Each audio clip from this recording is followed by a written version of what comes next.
বসন্তকাল শীতের পরে আগমন ঘটে বসন্তকালের ফাল্গুন ও চৈত্র এই 2 মাস বসন্তকাল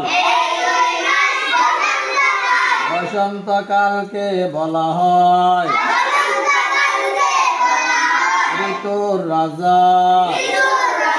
বসন্তে গাছের ডালে ডালে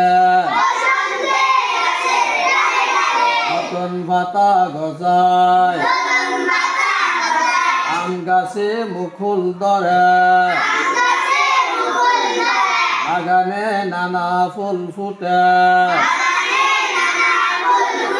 ফুলে ফুলে মৌমাছি উড়ে বেড়ায় বসন্তে কোকিল মনের সুখে গান গায় দক্ষিণা বাতাসি প্রবৃতি সজীব হয়ে উঠে